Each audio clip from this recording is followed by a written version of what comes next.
Quiero leer unas palabras de introducción al sermón de hoy del pastor misionero conocido Paul Washer. Él decía, muchas personas saben que son pecadoras. ¿Cuántos saben acá que son pecadores? Están convencidos de ello, pero no temen a un juicio, porque no temen a Dios. ¿Sabe por qué las personas, aún dentro de la iglesia, decía Paul Washer, las personas aún dentro de la iglesia no temen a Dios? Porque realmente no le conocen. ¿Saben por qué no conocen a Dios? Porque hoy en los púlpitos no se predica de los atributos de Dios. ¿Saben que estaba leyendo detenidamente Romanos capítulo 2 y me impactó las características de Dios, del juez de este justo juicio?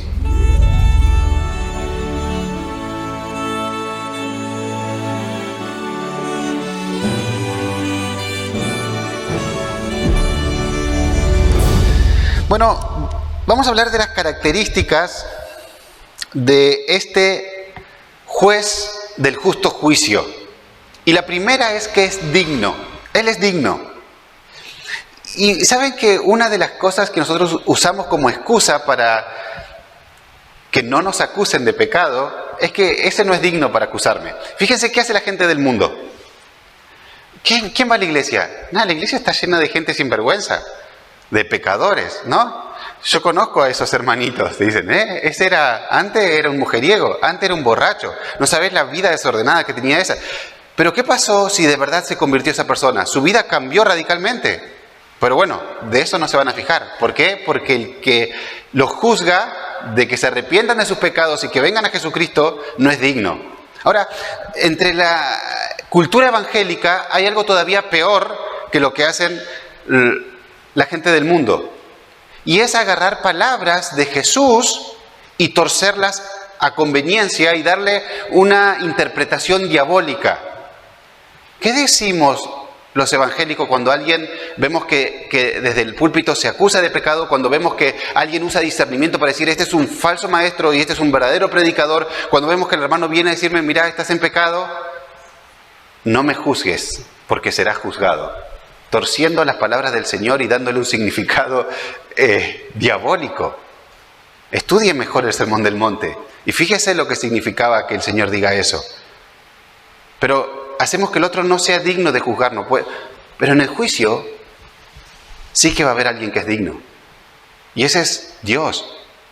Para poner en contexto el capítulo 2, cualquier judío religioso que estaba leyendo el capítulo 1 de Romanos, y esto lo hizo con mucha inteligencia el apóstol Pablo, porque muchos de los hermanos que recibieron esta carta de Romanos eran judíos convertidos, y habían otros judíos religiosos que estaban ahí, viendo y a ver qué podían decir en contra del Evangelio. Y el apóstol Pablo sabía, porque los mayores opositores, mientras Pablo era misionero, eran judíos, que no creían y que blasfemaban contra el Señor.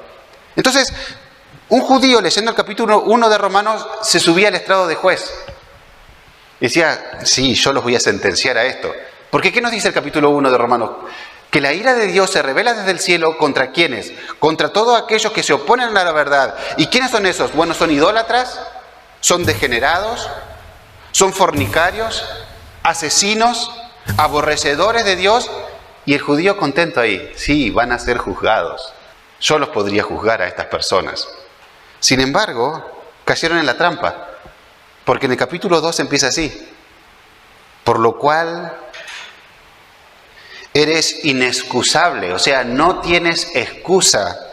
Oh hombre, quien quiera que seas tú que juzgas, pues en lo que juzgas a otro te condenas a ti mismo, porque tú que juzgas haces lo mismo. Y acá podemos ver, sí, al religioso, al hipócrita y al moralista. Hay muchas personas que se suben a un pedestal y de allí juzgan a la humanidad. Dice, yo soy mejor que el vecino, o yo soy mejor que aquel otro. Pero el Señor te dice, tú que juzgas lo que haces otro, tienes ese discernimiento, pero no puedes juzgar lo que tú haces, porque tú también eres pecador. Y que tu pecado esté más escondido no quiere decir que no seas pecador. Que sepas cubrir mejor tu pecado no quiere decir que seas menos pecador. Mas sabemos que el juicio de Dios contra los que practican tales cosas es según verdad. No es tu verdad, no la verdad del vecino, no la verdad de la sociedad, no la verdad de moda, la verdad del Señor. Y piensas esto, oh hombre, tú que juzgas a lo que tal hacen y haces lo mismo, que tú escaparás del juicio de Dios. Él es digno, Él es digno. No podrás escapar de ese juicio. No te quedarás sin palabra cuando el Señor levante su dedo acusador. Sin palabras. Otra característica de este juez es que es un juez bueno. Y ahí nos aliviamos un poquito, ¿no? Otra vez volviendo a Paul Washer, que él siempre habla de los atributos de Dios, dice que una vez estaba orando porque tenía que predicar a unos chicos en la universidad para que el Señor le dé sabiduría, y dice que se subió y sintió que el Señor le dio sabiduría y le empezó a decir, a intrigar a los chicos, ¿saben cuál es la verdad más aterradora acerca de Dios? ¿Saben cuál es la verdad más aterradora acerca de Dios? Y cuando ya los chicos estaban intrigados, le dijo que Dios es bueno. Y todos quedaron como, porque nosotros no lo somos. Más aterrador es que Dios sea un juez bueno. Es un juez bueno. Porque ¿qué pasa con los jueces? Si son buenos, tienen que sentenciar a los criminales. No se le tiene que escapar ninguno. Bueno, este juez no dejará que se escape ninguno de los pecadores. Él realmente es un juez bueno. Pero Romanos nos dice algo más, que estamos abusando de esa benignidad, de esa bondad de Dios. Miren lo que dice Romanos 2, el versículo que sigue, el 4. ¿O menosprecias las riquezas de su benignidad, paciencia y longanimidad? Esta palabra difícil quiere decir tolerancia, generosidad. Ignorando que su benignidad te guía al arrepentimiento. Ahí se ve la bondad del Señor. Él te está teniendo paciencia. Él todavía no te destruyó. La Nueva Traducción Viviente se entiende perfecta. Dice, ¿no te das cuenta de lo bondadoso, tolerante y paciente es que Dios contigo? ¿Acaso eso no significa nada para ti? ¿No ves que la bondad de Dios, para qué es esto que Dios es bueno? Es para guiarte a que te arrepientas y abandones tu pecado. Hermanos, hay muchos que por el Evangelio de la Prosperidad tienen torcida las escrituras en su cabeza y piensan que si están bien, tienen salud, son prósperos, tienen un buen pasar, piensan que, bueno, voy camino al cielo, Dios me ama, estoy bien con Dios, y la verdad que no es así. Si no te has arrepentido de tus pecados, lo único que estás acumulando es ira. Estás despreciando la bondad de Dios y estás acumulando ira, y ese es el atributo que sigue ahí nomás de la bondad. Este juez de este juicio tiene ira. Fíjese el versículo 5, pero por tu dureza y por tu corazón no arrepentido, estás abusando de la bondad de Dios. Entonces, ¿qué pasa? Estás atesorando para ti mismo ira. ¿De qué ira está hablando? De la ira de Dios. Los judíos pensaban, no, en Romanos 1 están los que están bajo la ira de Dios. No, si tú no te has arrepentido de tus pecados y puesto tu fe en Jesús, tú estás acumulando ira también para el día de la ira y de la revelación del justo juicio de Dios. Leo la Nueva Traducción Viviente. Pero eres terco y te niegas a arrepentirte y abandonar tu pecado. Por eso vas acumulando un castigo terrible para ti mismo, pues se acerca el día de la ira, en el cual se manifestará el justo juicio de Dios. Hermanos, Dios tiene ira y tiene un día de ira, en que su bondad no se reflejará a todo el mundo con su paciencia, sino solamente su bondad se reflejará en aquellos que Él perdone porque han puesto su fe en Jesucristo. Pero si no nos hemos arrepentido, vamos a recibir sobre nosotros todo el enojo y la indignación de Dios ese día. Tiene ira. Y al ladito, otro atributo más de Dios que viene pegado a la ira, que Él es justo. Y por eso es que tiene ira contra el pecado. Y tenemos la mayor parte de los versículos porque el justo juicio de Dios está presidido por un Dios que es justo. Así termina el versículo 5. Justo juicio de Dios. ¿Y en qué se ve la justicia de este juez? Bueno, versículo 6, Él pagará a cada uno conforme a sus obras. Ahí se hace justicia. Él va a pagar a cada uno conforme a sus obras. ¿Saben?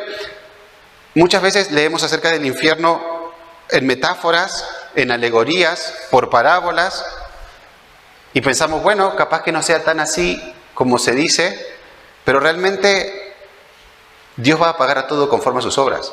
Sí que hay infierno. Si en esta vida no las pagaste, la vas a pagar. Totalmente justo va a ser ese juicio y se va a hacer justicia porque el juez es justo.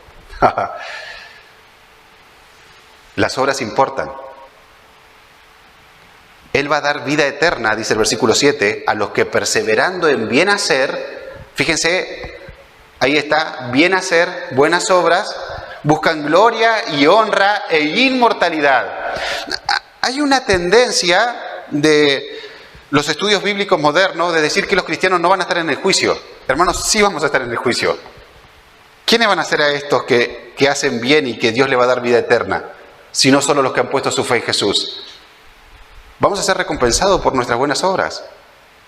Y algunos van a pasar así por el fuego, dice Pablo en Corintios. Pero vamos a estar.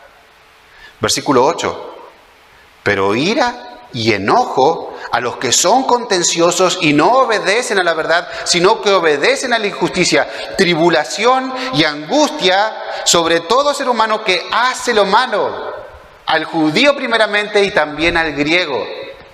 Esa es una forma que tenían los judíos de diferenciar. Bueno, estamos nosotros, en medio como los argentinos, ¿no? Somos los argentinos y el resto del mundo. Bueno, así eran los judíos. Son los judíos y los griegos. Los judíos y los no judíos. Dice el versículo 10, pero gloria y honra y paz al que hace lo bueno, al judío primeramente y también al griego. O sea, este juez no tendrá la camiseta de Israel.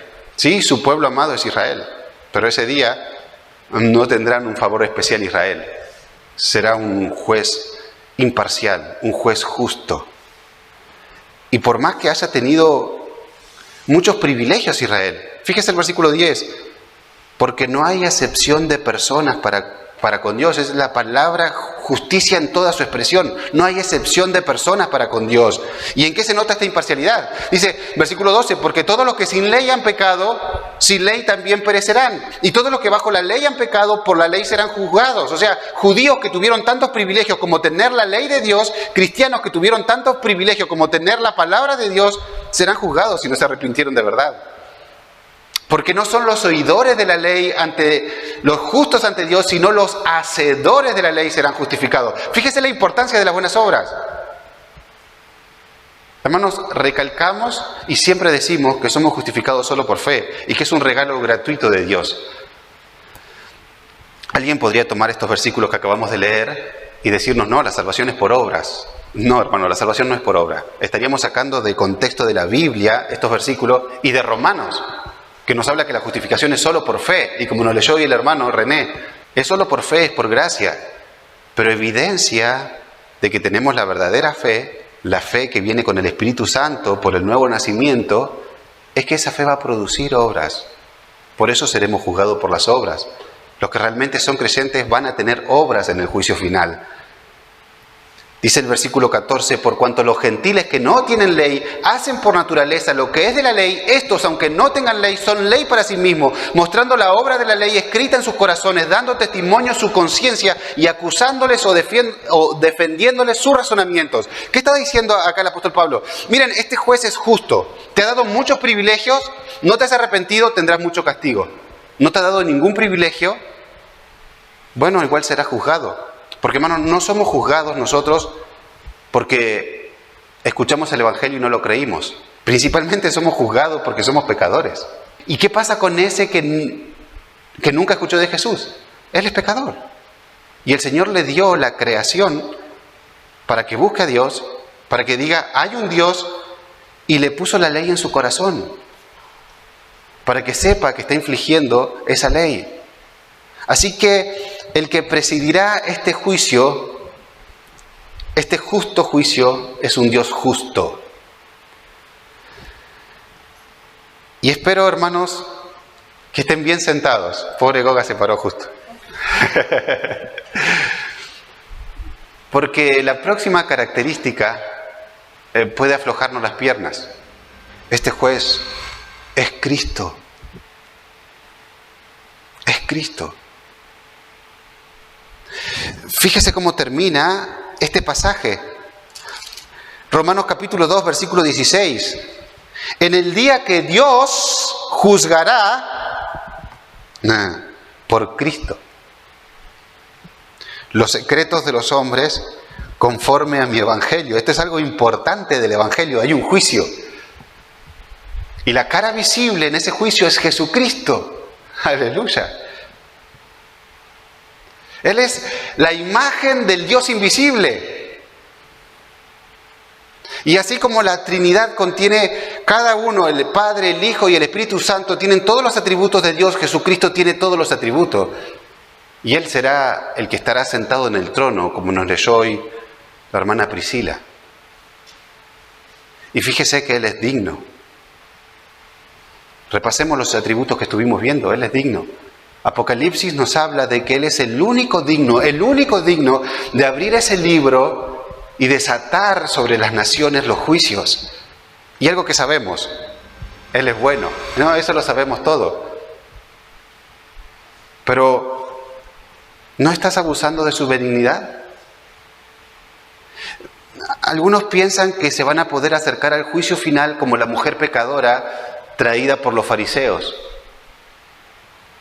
Que se van a acercar al juicio final diciendo, Señor, ten piedad de mí. Y dice, bueno, vete y no peques más. Le va a decir, Señor, no, hermano. La bondad de Dios es hoy. Ese día será el día de la ira. Y Apocalipsis nos habla de la ira del Cordero.